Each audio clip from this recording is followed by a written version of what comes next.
Minus EV by MV, তাই না? এটাই তো ত্বরণের রাশিমালা ছিল, ঠিক না? জি স্যার। জি স্যার। এটা ছিল আমাদের ত্বরণের রাশিমালা, ঠিক আছে? ক্ষেত্রে ত্বরণ আমরা দেখছিলাম যে একটা পরিবাহী তারের মধ্য দিয়ে, আমি কিন্তু আগে বলতেছি যে বইগুলো কিন্তু বইতে পারবা না, ঠিক আছে? গ্রিক ভেলোসিটি বা ত্বরণ বেগ তোমাদের বইতে জাস্ট একটা প্যারার সাহায্যে শেষ করে দিছে। ত্বরণ বেগ নিয়ে কোনো আলোচনাই নাই তোমাদের বইতে, অথচ এই ত্বরণ বেগ থেকে আমরা ওহমস ল প্রুফ করতে পারি। এই ত্বরণ বেগ থেকে আমরা আপেক্ষিক রোধের মান নির্ণয় করতে পারি, রোধের সূত্রগুলো নিতে পারি। তো ত্বরণ বেগটা আসলে কিন্তু খুব ইম্পর্টেন্ট একটা লজিক, তোমাদের বইতে জাস্ট একটা প্যারার মধ্যে শেষ করে দিছে। আমরা একটু ডিটেইলে পড়তেছি। আমরা বলছিলাম যে বাইরে একটা এক্সটার্নাল ফিল্ড অ্যাপ্লাই করার কারণে এবং এটার সাথে হচ্ছিল যে আমরা যদি একটা ব্যাটারি লাগিয়ে দিই, তাহলে এই ব্যাটারির সাহায্যে এখানে ইলেকট্রনের একটা সার্কুলেশন হয়, তাই না? আমাদের ইলেকট্রনগুলি এখান থেকে এই প্রান্তে, ইলেকট্রনগুলো এখান থেকে এই প্রান্তে, ইলেকট্রনগুলো এখান থেকে এই প্রান্তে একটা সার্কুলেশন হয়, তাই তো? ব্যাটারি এটা পজিটিভ প্রান্ত, এটা নেগেটিভ প্রান্ত, এটা পজিটিভ প্রান্ত হওয়ার কারণে এটা পজিটিভ প্রান্ত, এটা নেগেটিভ প্রান্ত হওয়ার কারণে এটা নেগেটিভ প্রান্ত। তার মানে এটা হচ্ছে লোকে একটা উচ্চ বিভব প্রান্ত, আর এটা হচ্ছে একটা নিম্ন বিভব প্রান্ত, ঠিক আছে? এটা হচ্ছে একটা নিম্ন বিভব প্রান্ত। ওকে, জি স্যার। তাহলে উচ্চ বিভব প্রান্ত, ইলেকট্রনটা নিম্ন বিভব প্রান্ত থেকে উচ্চ বিভব প্রান্তের দিকে অগ্রসর হয়। ইলেকট্রনটা নিম্ন বিভব প্রান্তের থেকে উচ্চ বিভব প্রান্তের দিকে অগ্রসর হচ্ছে, যার কারণে পজিটিভ যেহেতু ইলেকট্রন করতেছে, তো ডেফিনেটলি ইলেকট্রনের একটা আকর্ষণ বল আমরা পেয়ে থাকি, তাই না? ইলেকট্রনের যেহেতু আকর্ষণ করতেছে, তো ডেফিনেটলি তার মধ্যে একটা আকর্ষণ বল থাকবে, এবং এই আকর্ষণ বলের কারণে যেহেতু বল আকর্ষণ, যার কারণে সেখানে একটা ত্বরণ থাকবে, এবং সেই ত্বরণের রাশিমালাটাই হচ্ছে এটা। এটা কি মাইনাস ইভি বাই এমভি। ভিটা কি? এটা হচ্ছে ইলেকট্রনের চার্জ। ভিটা কি? ভিটা হচ্ছে এদের দুই প্রান্তের মধ্যে বিভব পার্থক্য। এটা পজিটিভ বা উচ্চ বিভব, এটা নেগেটিভ বা নিম্ন বিভব, যার কারণে এদের দুই প্রান্তের মধ্যে বিভব পার্থক্য, এবং এদের দুই প্রান্তের মধ্যে তাদের কি, তাদের দুই প্রান্তের মধ্যে তাদের দূরত্ব ডি, দুই প্রান্তের মধ্যে তাদের দূরত্ব ডি। ওকে, দুই প্রান্তের মধ্যে তাদের দূরত্ব ডি। কথা বুঝে গেছে? Okay fine. তাহলে এটা হচ্ছে ইলেকট্রনের চার্জ, ভি হচ্ছে দুই প্রান্তের মধ্যে বিভব পার্থক্য, এম হচ্ছে ইলেকট্রনের ভর, ডি হচ্ছে পরিবাহীর দৈর্ঘ্যটুকু, ঠিক আছে? এখন আসো, আমরা গত ক্লাসে পড়ছিলাম যে একটা ইলেকট্রন এখান থেকে এখানে গিয়ে ধাক্কা খাচ্ছে, এখান থেকে এখানে গিয়ে ধাক্কা খাচ্ছে, এখান থেকে এখানে গিয়ে ধাক্কা খাচ্ছে, এখান থেকে এখানে গিয়ে ধাক্কা খাচ্ছে, ঠিক না? একটা ইলেকট্রন যদি আমরা এটাকে রেড মার্ক দ্বারা যদি মার্ক করি, তাহলে ইলেকট্রনটা ইলেকট্রনের সাথে ধাক্কা খাচ্ছে, ইলেকট্রনটা ইলেকট্রনের সাথে ধাক্কা খাচ্ছে, ইলেকট্রনটা ইলেকট্রনের সাথে ধাক্কা খাচ্ছে, ইলেকট্রনটা ইলেকট্রনের সাথে ধাক্কা খাচ্ছে।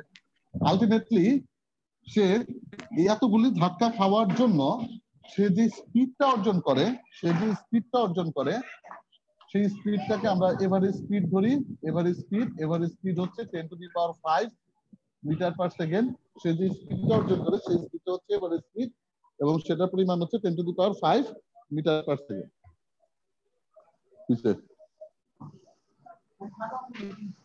হ্যাঁ, ঠিক আছে, 10⁵ মিটার পার সেকেন্ড।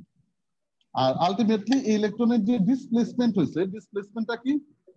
সে যেখান থেকে স্টার্ট করছিল এবং যেখানে যা সে শেষ করছিল, এদের দুইজনের মধ্যকার যে ডিসপ্লেসমেন্ট, তাই না? সে যেখান থেকে স্টার্ট করছিল এবং সেখানে যা যে শেষ করছিল, এদের দুইজনের মধ্যে যে ডিসপ্লেসমেন্ট, এই ডিসপ্লেসমেন্টটা কি? এটা হচ্ছে তার সরণ, তাই না? এটা হচ্ছে তার সরণ। জি স্যার। সরণ আর দূরত্ব কি এক জিনিস? সরণ আর দূরত্ব কি এক জিনিস? না স্যার। ডেফিনেটলি সরণ আর দূরত্ব এক জিনিস না, তাই তো? জি স্যার। দূরত্বটা কি? সে এই বিন্দু থেকে সে যাত্রা শুরু করছে, বিতে গেছে, সিতে গেছে, ডিতে গেছে, ইতে গেছে। এটার জন্য সে যে প্রকৃত যে পথটা অতিক্রম করতে, সেই প্রকৃত পথটা হচ্ছে তার জন্য দূরত্ব। আর সরণটা কি? এই বিন্দু থেকে সে যে বিন্দুটা এসে শেষ হয়েছে, শেষ তো আর হয় না, আমি কাউন্ট করতে যে এই বিন্দু পর্যন্ত আমি কাউন্ট করছি, তাহলে এখান থেকে সে শুরু করছে এবং যে বিন্দুটা এসে সে শেষ করছে, এদের দুজনের মধ্যকার যে দূরত্ব, সেই দূরত্বটা হচ্ছে সরণ। সে কতটুকু দূরত্ব অতিক্রম করে এই বিন্দুতে আসলো, দ্যাট ডাজন্ট ম্যাটার, এটাটুকু হচ্ছে সরণ। তাহলে এই সরণের জন্য সে যে ভেলোসিটিটা অতিক্রম করলো, সেই ভেলোসিটিটার নাম হচ্ছে এভারেজ ভেলোসিটি। যেহেতু সরণ আমরা বলতেছি, সেই সরণটা কত? সেই সরণের জন্য আমরা যে বেগটা পাবো, বেগ পাবো না দ্রুতি পাবো বলো তো? সেই সরণের জন্য বেগ পাবো না দ্রুতি? বেগ পাবো, তাই না? সেই সরণের জন্য আমরা কি পাবো? বেগ পাবো। আর প্রকৃত পথের জন্য আমরা কি পাবো? এভারেজ স্পিডটা দাও। দ্রুত। তাহলে একটু খেয়াল করে দেখো, এভারেজ স্পিড হচ্ছে 10⁵ মিটার পার সেকেন্ড, যেখানে এভারেজ ভেলোসিটি হচ্ছে, কারণ ধরো তোমার এর থেকে বিতে গেছে, ডি এর থেকে সিতে গেছে, সি এর থেকে ডিতে গেছে, ডি এর থেকে ইতে আসছে, এই টোটাল প্রকৃত পথটুকু অতিক্রম করে আসতে ধরো তার 5 মিনিট সময় লাগছে, ফর এক্সাম্পল 5 মিনিট সময় লাগছে।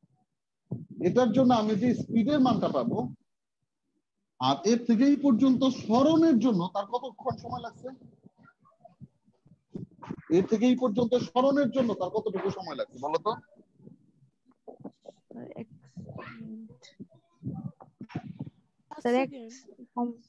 একই সময় লাগছে ডেফিনেটলি, কারণ সে যদি এর থেকে বিতে, বি এর থেকে সিতে, সি এর থেকে ডিতে, ডি এর থেকে যদি ইতে না আসতো, তাহলে তো আমি এই এর থেকে এই পর্যন্ত তো আমি সরণ পাইতাম না। কথা বোঝা গেছে কিনা? জি স্যার, বুঝছি এখন। তাহলে আমার এর থেকে বি, বি এর থেকে সি, সি এর থেকে ডি, ডি এর থেকে ই, এতটুকু দূরত্ব অতিক্রমের জন্য তার যদি 5 মিনিট সময় লাগে, তাহলে এর থেকে এই পর্যন্ত দূরত্বের জন্য কিন্তু তার ওই 5 মিনিট সময়ই লাগে। জি স্যার। কিন্তু এর থেকে বি, বি এর থেকে সি, সি এর থেকে ডি, ডি এর থেকে ই, এতটুকুর জন্য সে যতটুকু দূরত্ব অতিক্রম করলো, সেই দূরত্বের পরিমাণটা এর থেকে এই পর্যন্ত সে যতটুকু সরণ অতিক্রম করলো, সেই সরণের তুলনায় অনেক অনেক গুণ বেশি, যার কারণে তার স্পিড বেশি। আমার সময় কিন্তু দুইটার ক্ষেত্রে সেম। এর থেকে টোটাল প্রকৃত পথ অতিক্রম করে ইতে আসার জন্য 5 মিনিট, আর এর থেকে ইতে আসার জন্য 5 মিনিট, তার দুইটার দূরত্ব হয়তো বা ডিফারেন্ট, ডেফিনেটলি প্রকৃত পথ ডিভাইডেড বাই সময়, আর সরণ বাই সময়, কিন্তু সরণের পরিমাণটা প্রকৃত পথের তুলনায় অনেক অনেক গুণ কম, যার কারণে তার ভেলোসিটির পরিমাণটাও অনেক গুণ কমই হবে। কথা বোঝা গেছে? জি স্যার। কথা বোঝা গেছে? আচ্ছা, নতুন মনে হয় 2-1 জন জয়েন করতো, নতুন কে জয়েন করছো? প্রাপ্তি একদম জয়েন করছো, আর কেউ নতুন জয়েন করছো? আচ্ছা, আর কেউ জয়েন করে? শোনো প্রাপ্তি, হ্যালো, কথা শুনতেছো? হ্যালো জি জি প্রাপ্তি, জি, শুনতে আচ্ছা শোনো, পাচ্ছি। আমার লেকচারগুলি ফেসবুক গ্রুপে দেওয়া আছে, ঠিক আছে? ওখান থেকে তুমি একটু লেকচারগুলি দেখে নিতে পারো। গত ক্লাসের লেকচার কি দেওয়া হয়েছিল? রাহাত, রাহাত রাহাত নাই? রাহাত ঘুমায় নাকি? রাহাত কই গেল? কাব্য, জি স্যার। জি স্যার। কাব্য, গত ক্লাসের লেকচার কি দেওয়া স্যার হয়েছিল? আমি লাস্ট পার্টটা রেকর্ড করছিলাম, এটা তো স্যার দিছি। আচ্ছা শোনো, এই চলচ্চিত্রের যে একটা লেকচার আছে, ওই যে নতুন যে একজন জয়েন করতে, ওরা তো চলচ্চিত্রের লেকচারগুলি পায় নাই। চলচ্চিত্রের যে একটা লেকচার আছে, যে একটা মেসেঞ্জার গ্রুপে স্যার লিংক তো দেওয়া আছে স্যার। মেসেঞ্জার গ্রুপ তো আরো পাবে না, তাহলে মেসেঞ্জার গ্রুপের লিংক তো দিয়ে দাও।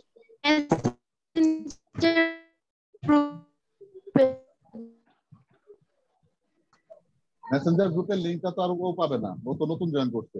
তুমি ফেসবুকে দিয়ে দিও, ফেসবুকে মেসেঞ্জার গ্রুপের লিংকটা শেয়ার করো, প্লাস হচ্ছে ভিডিওটা শেয়ার করো, তাহলেই হবে। স্যার কথা বলছো রাহাত? ফেসবুক গ্রুপের নাম কি? ফেসবুক গ্রুপের নাম হচ্ছে, যে মেসেজে দিয়ে দিচ্ছি দেখো, দিবাকর ক্লাসরুম, ঠিক ঠিক আছে। আছে? ওই ফেসবুক গ্রুপে জয়েন করে ফেলো, জয়েন করে ফেললে পরে ওই মেসেঞ্জার রাহাত মেসেঞ্জার গ্রুপের লিংকটাও দিয়ে দিও, আর ভিডিওগুলো দিয়ে দিও, ঠিক আছে? ওগুলাতে ওই জায়গাতে সব ভিডিও দেওয়া আছে, তুমি আস্তে আস্তে ওই ভিডিওগুলো দেখে নিও। আর মেসেঞ্জার গ্রুপের লিংকে যদি তুমি জয়েন করতে পারো, তাহলে ওই মেসেঞ্জার গ্রুপে মোটামুটি সব চ্যাপ্টারের ভিডিওগুলি আলাদা আলাদা করে রেকর্ড করে ফোল্ডার করে দেওয়া আছে, ফোল্ডার করে দেওয়া আছে, ঠিক আছে? আচ্ছা দেখো, তাহলে এটা হচ্ছে লোকের তার এভারেজ ভেলোসিটি। ওকে ফাইন, একটু খেয়াল করে দেখো, ধরো এটা একটা অণু, এটা কি চায়?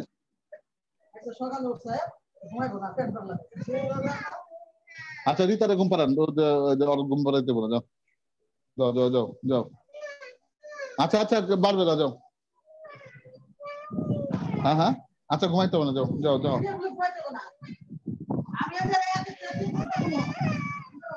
আচ্ছা যাও না, পড়াচ্ছে কিন্তু বাবা, যাও। আচ্ছা বসে থাকো, ওটা হাত দিও না। দেখো এটা ধরো 1 নাম্বার অণু, 1 নাম্বার অণুটা 2 নাম্বার অণুর সাথে ধাক্কা গেল, বা 2 নাম্বার ইলেকট্রনের সাথে ধাক্কা খেলো, ঠিক আছে? ধাক্কা খেয়ে এই 3 নাম্বার ইলেকট্রনের সাথে ধাক্কা খেলো, ঠিক আছে? 3 নাম্বার ইলেকট্রনের সাথে ধাক্কা খেলো, জি স্যার। তাহলে 1 নাম্বার ইলেকট্রনটা 2 নাম্বার ইলেকট্রনের সাথে ধাক্কা খেলো, ধাক্কা খেয়ে আবার 3 নাম্বার ইলেকট্রনের সাথে ধাক্কা খেলো। আমরা জানি যে দুইটা সাকসেসিভ কলিউশনের মধ্যকার যে টাইম, সেই টাইমকে কি বলা হয়? রিল্যাক্সেশন টাইম, তাই না? কত ক্লাসে জি পড়ানো জি ছিল? স্যার জি স্যার জি আচ্ছা, স্যার রিল্যাক্সেশন টাইমের নাম কি? রিল্যাক্সেশন টাইমের নাম হচ্ছে টাউ, টাওয়ার, তাই তো? আচ্ছা ফাইন। জি স্যার এবং এটার মধ্যকার যে পথ, সেই পথটাকে কি বলা হইতো? ফ্রি পথ। গত ক্লাসে পড়াইছিলাম ফ্রি পথ। জি ফ্রি স্যার পথ কত? ল্যামডা। Okay fine. ল্যামডা ধরো সে 2 নাম্বার ইলেকট্রনের সাথে সে যখন ধাক্কা খেলো, তখন সে U1 বেগ নিয়ে শুরু করলো, U1 বেগ নিয়ে শুরু করলো, এটা হচ্ছে তাড়াতাড়ি বেগ। 3 নাম্বার ইলেকট্রনের সাথে ধাক্কা খাওয়া মাত্র, সবসময় মনে রাখবা যে যখন ধরো দুটা গাড়ি পরস্পরের সাথে ধাক্কা খেলে তার স্পিড কি বাড়লো না কমলো বলো তো? বেগ বাড়লো। বাড়লো হ্যাঁ হ্যাঁ, যখন সে পরস্পরের সাথে ধাক্কা খেলো, ধাক্কা খেয়ে তো সে বিপরীত দিকে ব্যাক করবে, ব্যাক ট্র্যাক করবে না? জি স্যার জি স্যার ধাক্কা খাওয়ার পর সে বিপরীত দিকে ব্যাক ট্র্যাক করবে না? জি স্যার ধাক্কা খাওয়ার পর সে যখন বিপরীত দিকে ব্যাক ট্র্যাক করবে, তখন 1 ন্যানো সেকেন্ডের জন্য হইলে পরে তার ভেলোসিটি শূন্য হয়ে তারপর সে ব্যাক। জি স্যার ধাক্কা খাওয়ার পর সে যখন ব্যাক করতে যাবে বা ব্যাক ট্র্যাক করতে যাবে, বা ধাক্কা খাওয়ার পর সে যখন তার ডাইরেকশনটা চেঞ্জ করতে যাবে, তখন 1 ন্যানো সেকেন্ডের জন্য হইলে পরো, 1 ন্যানো সেকেন্ডের জন্য হইলে পরো তার ব্রেক জিরো ভেলোসিটিটা হবে শূন্য হবে, শূন্য হবে। ওকে, তাহলে সে যখন 2 নাম্বার ইলেকট্রনের সাথে ধাক্কা খেয়ে যখন সে 3-এ যাচ্ছে, 3-এ ধাক্কা খাওয়ার ঠিক পূর্ব মুহূর্তে তার বেগ ধরলাম আমরা V1। এই দুটো সাকসেসিভ কলিউশনের মধ্যকার টাইম ইন্টারভেল বা রিল্যাক্সেশন টাইম ধরলাম আমরা T1, এবং তাদের মধ্যে যে ফ্রি পথ, সেই ফ্রি পথটার নাম দিলাম আমরা λ1। কথা বুঝা গেছে? ঠিক একই রকম ভাবে আরেকটা জায়গাতে দেখো, ওকে, এরকম তো শত শত শত শত শত শত তো এরকম কি হচ্ছে, এরকম ধাক্কা ধাক্কি হচ্ছে, ঠিক না? কোটি কোটি কোটি কোটি জি ধাক্কা স্যার খাচ্ছে। আরেকটি ইলেকট্রন ধরো এটার সাথে ধাক্কা খেয়ে সে ধরো সে ইউটিউব বেগে যাচ্ছে, ইউটিউব বেগে না, সে ধরো এই ইলেকট্রনের সাথে ধাক্কা খেলে, ইলেকট্রনের সাথে ধাক্কা খেয়ে সে আবার ইলেকট্রনের সাথে ধাক্কা খেলে, এটা ধরো 2 নাম্বার ইলেকট্রন, ঠিক আছে? সে ধরো 3 নাম্বার ইলেকট্রনের সাথে ধাক্কা খেলো, 4 নাম্বার ইলেকট্রনের সাথে ধাক্কা খেলো, 2 নাম্বার ইলেকট্রনটা 3 নাম্বার ইলেকট্রনের সাথে ধাক্কা খেলো, ধাক্কা খাওয়ার পরে সে 4 নাম্বার ইলেকট্রনের সাথে ধাক্কা খেলো। তাহলে এখানেও তো একটা সাকসেসিভ কলিউশন হয়েছে, এটার নাম দাও তুমি। 3 নাম্বার ইলেকট্রন থেকে সে যখন ধাক্কা খেয়ে গেল, তখন সেটার নাম দাও তুমি U2, আর এটার নাম দাও তুমি U3, ঠিক আছে? বা এটার নাম দাও তুমি V2, এটার নাম দাও তুমি V2। ওকে, 4 নাম্বার ইলেকট্রনের সাথে ধাক্কা খাওয়ার ঠিক পূর্ব মুহূর্তে তার বেগ হয়ে গেছে V2। এখানে তার রিল্যাক্সেশন টাইম হচ্ছে Tr2, এখানে তার ফ্রি পথ হচ্ছে ল্যামডা। তাহলে এখন একটু ক্যালকুলেট করো। আমরা জানি V = U + AP, এটা তো আমরা জানি। গুড। তাহলে এখানে যদি তুমি V এভারেজ নিয়ে কাজ করো, তাহলে তোমার এখানে সবগুলি U এভারেজ নিয়ে কাজ করতে হবে, প্লাস ত্বরণ টু কি কি এখানে রিল্যাক্সেশন টাইম টাউ এভারেজ নিয়ে তোমার কাজ করতে হবে। কথা কি বোঝা গেছে কিনা? কথা কি বোঝা গেছে কিনা? কারণ আমরা সলিউশন নিয়ে কাজ করতেছি। সলিউশন, যেটা সাকসেসিভ সলিউশনের মধ্যকার যে টাইম ইন্টারভেল, সেই টাইম ইন্টারভেলটা হচ্ছে আসলে রিল্যাক্সেশন টাইম। তো আমি যদি সবগুলোর এভারেজ নিয়ে কাজ করি, তাহলে এই রিল্যাক্সেশন টাইমের এভারেজ নিয়েও কাজ করতে হবে। কথা বোঝা গেছে? Okay fine. তাহলে ভি এভারেজ কত? ভি এভারেজ হচ্ছে V1 + V2 + ... Vn divided by n সমান সমান ইউ এভারেজ হচ্ছে U1 + U2 + ... Un divided by n, ঠিক না? প্লাস ত্বরণে τ1 + τ2 + ... τn ডিভাইডেড বাই n। কথা বুঝা গেছে? Okay fine. তাহলে এখন একটু লক্ষ্য করে দেখো, ভি এভারেজের মান হচ্ছে V1 + V2 + ... Vn divided by total electron সংখ্যা n। V1 + U2 + ... Un divided by total electron সংখ্যা n। τ1 + E না, শোনো শোনো, কিছু যাবে না। আমার ভাষার কথা বলি নাই তো, আমার বংশিং ভাষার কথা বলছি। বংশিং ভাষা কেউ থাকে, ঠিক আছে? আচ্ছা, τ1 + τ2 + ... τn ডিভাইডেড বাই, তাহলে এখন একটু লক্ষ্য করে দেখো, প্রতিটি সংঘর্ষ হওয়ার পরে তার যে বেগটা, প্রতিটি সংঘর্ষ হওয়ার পরে তার যে বেগটা, সেই বেগটাই তো তার জন্য আদি বেগ। কথাটা বোঝার চেষ্টা করো। 2 নম্বরের সাথে সে সংঘর্ষ খায়া যে বেগটা অর্জন করলো, সেই বেগটা হচ্ছে তার আদি বেগ। এবং প্রত্যেকটা সংঘর্ষের ঠিক পরবর্তী মুহূর্তে তার আদি বেগটা কত? কারণ ওই যে বললাম সংঘর্ষ খাওয়ার পরে 1 সেকেন্ডের জন্য হলে, 1 ন্যানো সেকেন্ডের জন্য হলে তার ভেলোসিটিটা 0 হয়ে যাবে। কত? 0। তাহলে u1 u2 u3 dot dot dot un এগুলো সবই কি 0 না?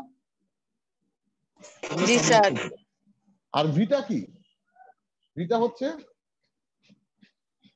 হচ্ছে তার এভারেজ ভেলোসিটি। এই যে এভারেজ যে ভেলোসিটিটা, এটা কি সংঘর্ষ খাওয়ার ঠিক পূর্ব মুহূর্তে এই যে এভারেজ যে ভেলোসিটিটা, এভারেজ ভেলোসিটিটার নাম কি বলতো? বলছিলাম হ্যাঁ হ্যাঁ, average velocity of all electrons. Average velocity of all electrons, যেমন average velocity of all electrons তার মানে কি? এই যে average velocity of all electrons v1 v2 dot dot dot vn divided by n, এটা কি সবগুলি ইলেকট্রনের এভারেজ ভেলোসিটি না? জি স্যার। সংঘর্ষ হওয়ার শেষ বেগের ঠিক পূর্ব মুহূর্তে, সংঘর্ষের ঠিক পূর্ব মুহূর্তে তার এভারেজ ভেলোসিটি না?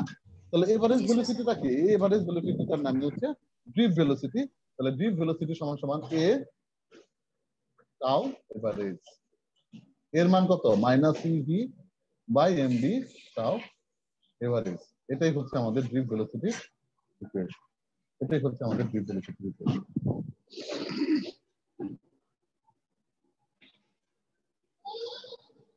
দেখো, এই ড্রিফট ভেলোসিটির এই থিওরিটাকে বলা হয় electron gas theory. Electron gas theory, electron gas theory. কেন এটাকে ইলেকট্রন গ্যাস থিওরি বলা হয় বলতো? আচ্ছা, গ্যাসের যে থিওরি, সেই গ্যাসের থিওরিটা কি বলতো? তোমরা যদি আদর্শ গ্যাস করে থাকো বা ছোটবেলায় যদি গ্যাসের কোনো থিওরি যদি করে থাকো, তাহলে অবশ্যই জানার কথা গ্যাস থিওরিটা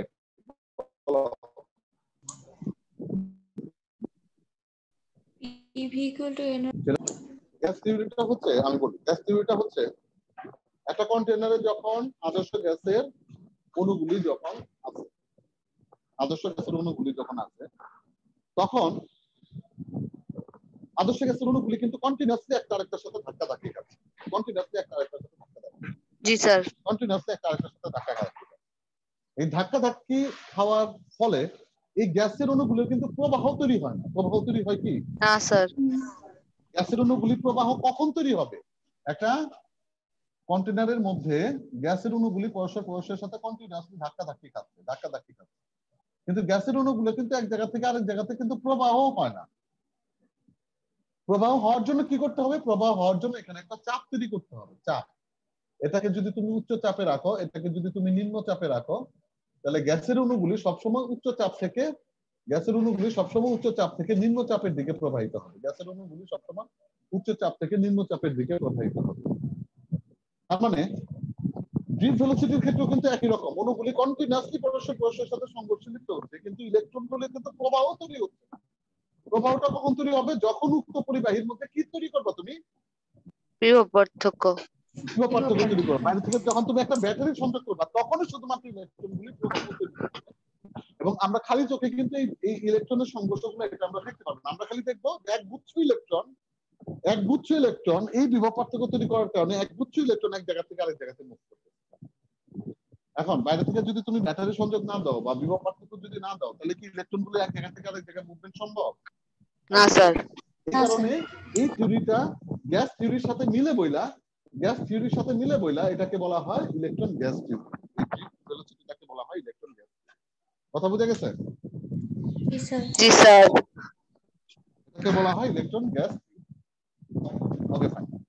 তাহলে এটাই হচ্ছে লোকে আমাদের ড্রিফট ভেলোসিটির মান। ড্রিফট ভেলোসিটি সমান -cv by mv tau average. এটাই হচ্ছে ড্রিফট ভেলোসিটির মান। এটা মনে রাখবা, কারণ এটা মনে রাখতে কেন বলতেছে, কারণ এটা তোমাদের বইতে দেওয়া নাই। ঠিক আছে? ড্রিফট ভেলোসিটির যে অরিজিনাল ভ্যালুটা হচ্ছে এটা।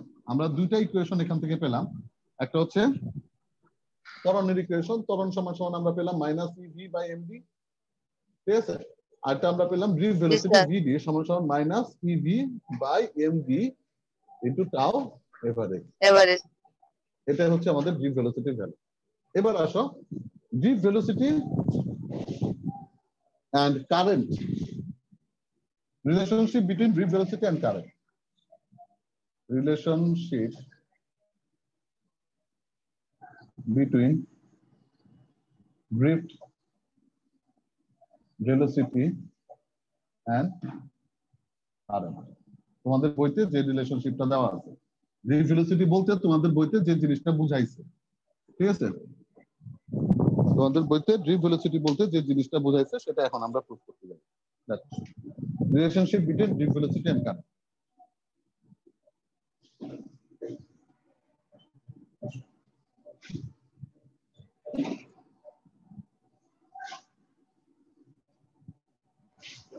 মানটার গুলো এরকম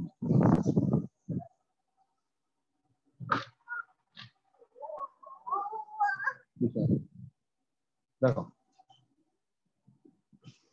তাহলে ইলেকট্রনগুলি ব্রিফ ভেলোসিটি অর্জন করছে, ব্রিফ ভেলোসিটি অর্জন করে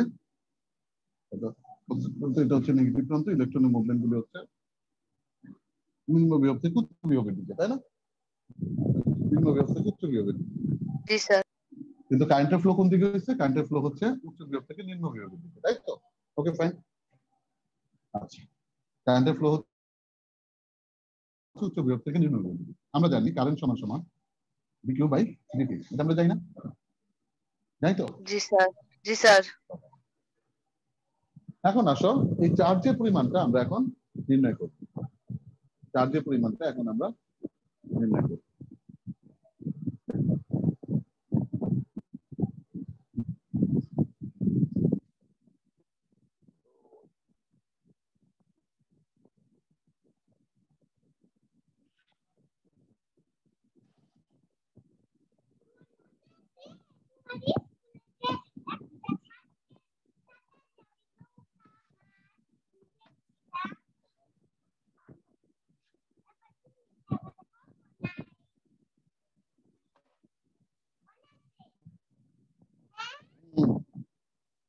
আচ্ছা, এখন এই ডি কিউর মানটা আমরা এখন নির্ণয় করব। এটা একটু ক্যালকুলেট করব। তাহলে ডি কিউটা কি? Amount of charge, amount of charge, right, বা অ্যামাউন্ট অফ ফ্লোয়িং চার্জ, যে চার্জটা ফ্লো করছে, অ্যামাউন্ট অফ ফ্লোয়িং চার্জ সমান সমান এই চার্জের পরিমাণটা আমরা বের করব। এই পরিবাহীর মধ্য দিয়ে কি পরিমাণ চার্জ প্রবাহিত হচ্ছে সেটার উপর এই তড়িৎ প্রবাহের মানটা নির্ণয় করব, অ্যামাউন্ট অফ ফ্লোয়িং চার্জ। ঠিক আছে? জি স্যার। ওকে, আমরা ধরে নেই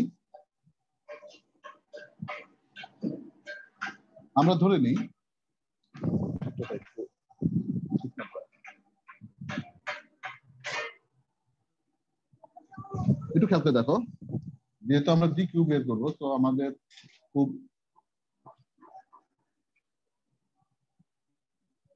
আমরা ধরে নিই এটা হচ্ছে একটা সারফেস, একটা সারফেস, এটা হচ্ছে প্রস্থচ্ছেদের ক্ষেত্রফল এ, এটা হচ্ছে প্রস্থচ্ছেদের ক্ষেত্রফল এ। ইলেকট্রনগুলি এই প্রান্ত থেকে এই প্রান্ত বরাবর মুভ করতেছে, ধরে নাও ইলেকট্রনগুলি এই প্রান্ত থেকে এই প্রান্ত বরাবর মুভ করতেছে। এখন বাইরে থেকে যখন আমি কোনো, এটা হচ্ছে নিম্ন বিভব, এটা হচ্ছে উচ্চ বিভব, একটু ক্যালকুলেট দেখো, এখানে তো ইলেকট্রন একটা স্তর আছে না? এই ক্ষেত্রফলের মধ্যে ইলেকট্রন একটা স্তর আছে, তাই না? এই ক্ষেত্রফলের মধ্যে ইলেকট্রন একটা স্তর আছে, এই ক্ষেত্রফলের মধ্যে ইলেকট্রন একটা স্তর আছে। ইলেকট্রনটা যখন এই ক্ষেত্রফল থেকে, এই যে এই ক্ষেত্রফল থেকে, এটাকে তুমি দাও A1, এটাকে তুমি দাও A2, বা এটাকে তুমি দাও P পজিশন, এটাকে তুমি দাও Q পজিশন, এটাকে তুমি দাও P পজিশন, এটাকে তুমি দাও Q পজিশন। এই ক্ষেত্রফলগুলি, ইলেকট্রনগুলি যখন বাইরে থেকে একটা ধাক্কা পাচ্ছে, ধাক্কা কেন পাচ্ছে তার কারণ হচ্ছে এখানে কি হচ্ছে, এখানে একটা বিভব পার্থক্য তৈরি করা হচ্ছে। যখন সে ধাক্কা পাচ্ছে ধাক্কা পাওয়ার কারণে কি হচ্ছে, এই পি অবস্থানে যে ইলেকট্রনের যে স্তরটা আছে এই স্তরটা কিন্তু কিউ অবস্থানে চলে যাচ্ছে। পি অবস্থানে ইলেকট্রনের যে স্তরটা আছে এটা বেসিক্যালি ইলেকট্রনের স্তর না। আমরা যখন হচ্ছে ইলেকট্রিক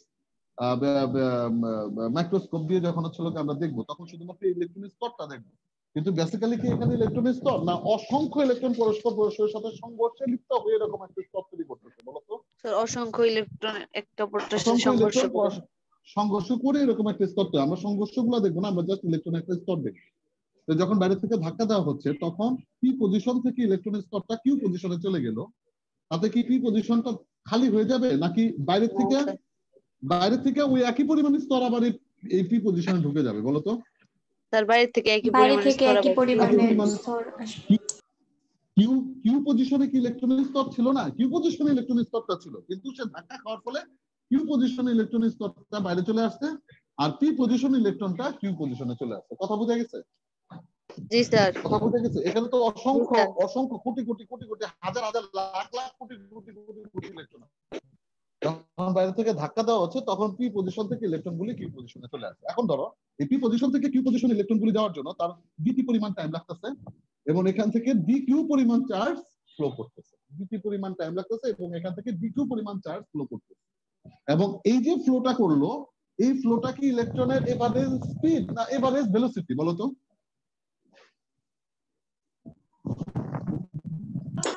ভেলোসিটি। Average velocity. এই যে পজিশন থেকে ইলেকট্রন গুলো যে কিউ পজিশনে গেল, এটা কি তার এভারেজ স্পিড না এভারেজ ভেলোসিটি?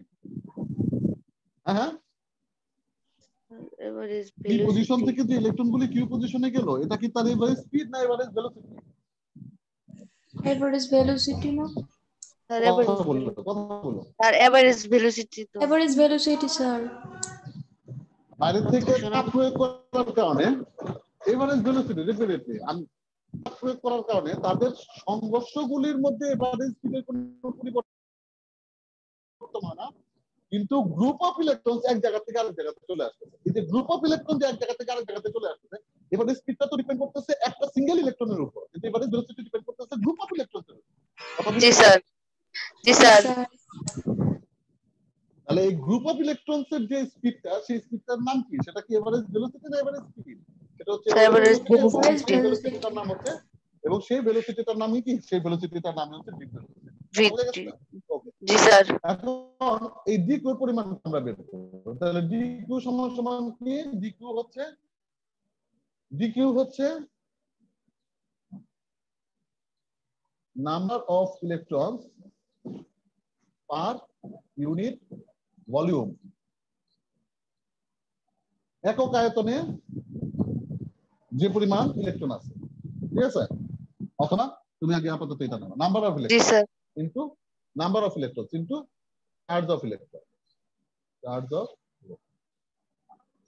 এই রুমে কি পরিমাণ চার্জ আছে বা এই রুমে চার্জের পরিমাণ কত সেটা আমি তখন বের করতে পারি। ধরো এই রুমে নেগেটিভ চার্জের পরিমাণ কত আমি বের করতে পারি, তাহলে আমার দুইটা জিনিস জানতে হবে, একটা হচ্ছে চার্জ সংখ্যা এবং একটা হচ্ছে ইলেকট্রনের চার্জের পরিমাণ। একটা হচ্ছে চার্জ সংখ্যা, একটা হচ্ছে ইলেকট্রনের চার্জের পরিমাণ। কথা বুঝে গেছে?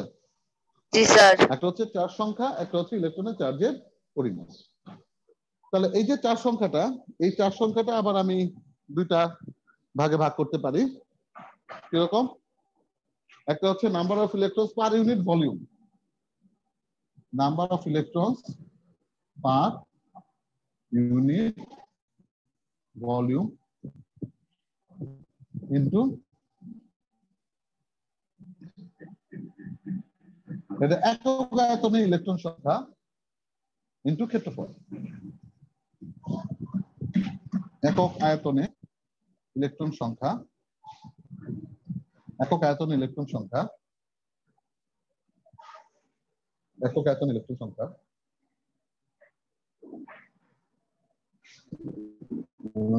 নাম্বার অফ ইলেকট্রন কি? Number of electron per unit volume, তার মানে হচ্ছে N into DD ডিটু into a into ইলেকট্রনের চার্জ। ঠিক volume into charge of electron. Charge of electron হচ্ছে দেখো পার ইউনিট ভলিউমে ইলেকট্রন সংখ্যা হচ্ছে n, ভিডিডিটি হচ্ছে তার দূরত্ব, কতটুকু দূরত্ব সে গেল, এই যে পি পজিশন থেকে সে কিউ পজিশনে গেল, তাই না? পি পজিশন থেকে সে কিউ পজিশনে গেল, কতটুকু দূরত্ব সে গেল সেই দূরত্বের পরিমাণ ইনটু ক্ষেত্রফল। তাহলে কি ভলিউম বেড়ে গেল না? কথা বললো হ্যালো। জি স্যার। দেখো ধরো বাজারে যায় তুমি এক কাঁদি কলা কিনবা, ফর এক্সাম্পল বাজারে যায় তুমি এক কাঁদি কলা কিনবা। জি স্যার। এক কাঁদি কলার মোট দাম নির্ণয় করতে হলে পরে তোমার দুইটা জিনিস জানা দরকার, একটা হচ্ছে প্রতিটি কলার দাম, আর একটা হচ্ছে কলার সংখ্যা। জি স্যার। তাই না? জি স্যার। প্রতিটি কলার দাম যদি 4 টাকা করে হয়, কলার সংখ্যা যদি 20টা হয়, তাহলে তুমি টোটাল কাঁদির দাম তুমি বের করতে পারবা, সেটার পরিমাণ হচ্ছে 80 টাকা। 80 টাকা। ঠিক একই ভাবে এই পি পজিশন থেকে কিউ পজিশনে যেতে গেলে পরে কি পরিমাণ চার্জ পি থেকে কিউতে গেছে সেটা নির্ণয় করতে গেলে পরে তোমার দুইটা জিনিস জানতে হবে, একটা হচ্ছে নাম্বার অফ ইলেকট্রন, একটা হচ্ছে চার্জের পরিমাণ। নাম্বার অফ ইলেকট্রন জানার জন্য ওকে আরো একটা জিনিস জানতে হবে, পার ইউনিট ভলিউমে number of electron, per unit ভলিউমে number of electron into total ভলিউমের পরিমাণ কতটুকু। তাহলে পার ইউনিট ভলিউমে নাম্বার অফ ইলেকট্রন হচ্ছে টোটাল ভলিউম আছে হচ্ছে সে পি এর থেকে কিউতে যাওয়ার জন্য কতটুকু দূরত্ব অতিক্রম করলো সেই দূরত্বটা হচ্ছে ভিডিডিটি, বেগ ইনটু সময়, সেটাই কি সরণ। দূরত্ব বা সরণ ইনটু ক্ষেত্রফল, ক্ষেত্রফল কত? ক্ষেত্রফল হচ্ছে এ, আর ইলেকট্রনের চার্জের পরিমাণ হচ্ছে e মাইনাস। ওকে, তাহলে এখান থেকে আমরা কি লিখতে পারি? এখান থেকে আমরা লিখতে পারি সমান সমান n e b d d into a। এটাই হচ্ছে আমাদের ডিকিউ পরিমাণ। তাহলে ডিকিউ কে আমি ডিটি দ্বারা ভাগ করি সমান সমান n e b d into a। Dq কে ডিটি দ্বারা ভাগ করলে পরে যে রেজাল্ট আমরা পাবো সেই রেজাল্টের পরিমাণটা